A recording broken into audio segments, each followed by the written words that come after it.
Yes, Kenya. Tamu sana. There was a very, very interesting political development today in Kenya. William Ruto was in Kajiado County today, hosted by Kajiado East Member of Parliament, Peris Tobiko. But in a surprising turn of events, Peris Tobiko's husband came out very angrily and made it clear to Kenyans that William Ruto stormed his farm without his knowledge.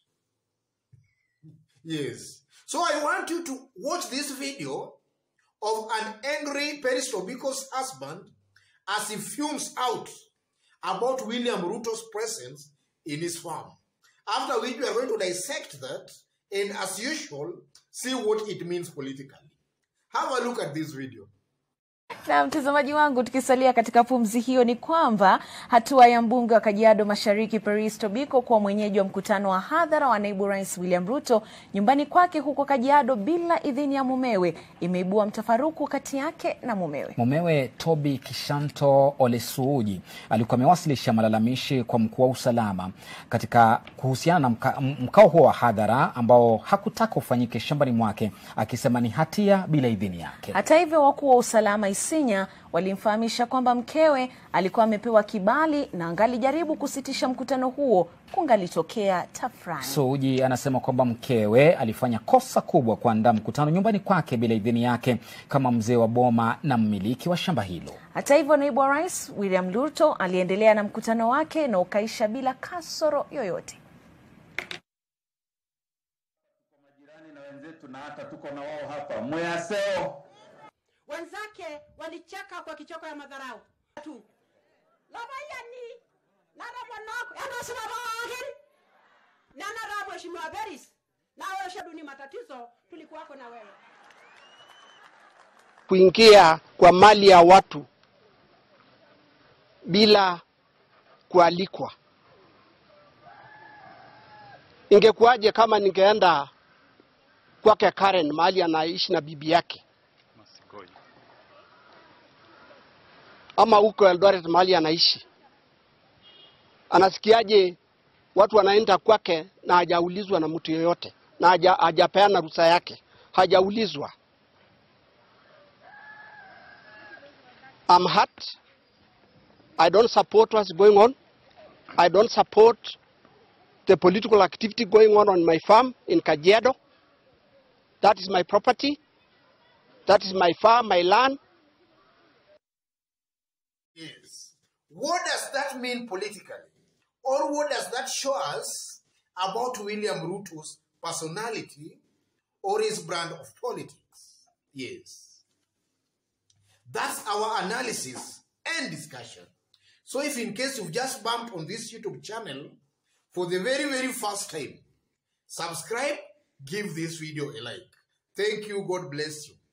The first thing that comes out from that event is that William Ruto does not uphold family values. Because I'm very, very sure that before William Ruto went there, he might have been privy to some information that there was some kind of disunity between Peris Tobiko and her husband. So the best thing William Ruto could have done in that situation, he ought to have avoided that rally. Or if at all he had to be there, then they ought to have looked for another venue to host, or rather to do that rally of his. But instead, he chose to go there, knowing fully well that the man of the home, or rather the husband to Peris Tobiko, was against his presence there. So William Ruto in this case comes out as somebody who is an agent of disunity in the family unit. He does not bring families together, but instead he's separating families. He's causing disunity in families. That's something that comes out very, very clearly from that incident of today. Secondly, from that video of that man fuming with rage, or rather fuming in anger, you can clearly see that that man is very, very much annoyed. And he's stating clearly that that farm is his property. William Ruto stormed his property or trespassed into his property without his authority or permission. That also just exposes William Ruto again as a leader who is not a respecter of private properties. You don't just storm people's property simply because you are the deputy president and you have power. You don't just storm people's properties. You must have their express authority and permission to be in their farm or in their premises or properties. So William Ruto here again is also just coming out as somebody who is not a respecter of private properties. And then thirdly, ladies and gentlemen, I think the mere fact that Peris Tobiko's husband, is coming out in public to let Kenyans know that he never blessed William Ruto's presence there is just an indication of what might be happening in that area. As a man, husband to a member of parliament, I know he might have sat with his fellow elders because from the age, he's not a young man. He might have sat with his fellow men and elders and told them, or rather they talked about his wife hosting William Ruto in his farm. And from where I sit, maybe his peers or the elders might have warned him, don't allow your wife to bring that money here. Don't allow her to bring that money here. So that's also an indication of the kind of resentment against William Ruto from the Ma community. William Ruto is an unwanted guest in the Ma community. So this man, or rather this husband, to the member of parliament, might have been warned by elders and even by his peers not to allow his wife host William Ruto in his farm because of maybe some other reasons. And then again, also, ladies and gentlemen, we know of Peris Tobiko. It's alleged that he's a brother to Peris Tobiko, a brother or a step brother for that matter. Peris Tobiko is also against William Ruto's presidential bid. And some time back, Peris Tobiko came out and described William Ruto as a clerk of the president, something like that.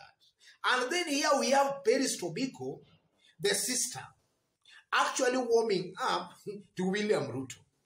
So that's also an indication, ladies and gentlemen, that William Ruto is not a very much welcomed man among the Ma communities. They don't love William Ruto.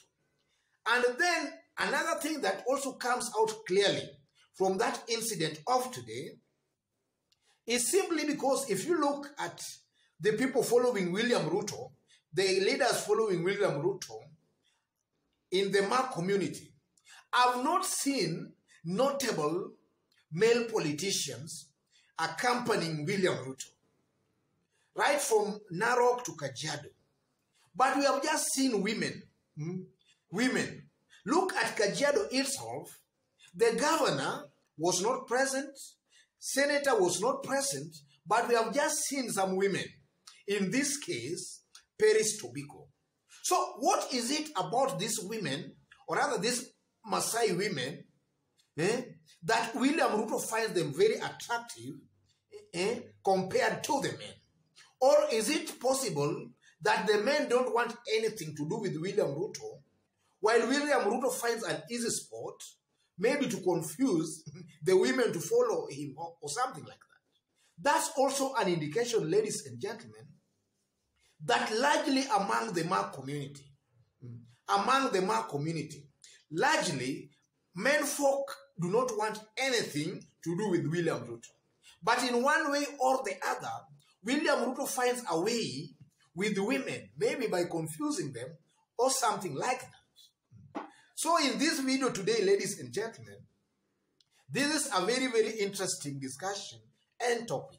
I don't know what you think about William Ruto's visit there today, about Peris Tobiko's husband coming out very furiously to state that William Ruto stormed his farm. I don't know what you think, but those are my opinion anyway. So before I conclude, let me just remind you that if it's your first time here, subscribe, give this video a like. Give it a like. And if you are watching us for the very, very first time and you are outside of Kenya, rather you are outside Kenya, drop a comment and let us know from which part of the globe you are also watching us from. Drop a comment, drop a comment. And to our continued fans and subscribers in this YouTube channel, I'm very, very much humbled with the kind of a job and support you are giving me in this YouTube channel. May God bless you and your families. Tamu sana, yes, tamu.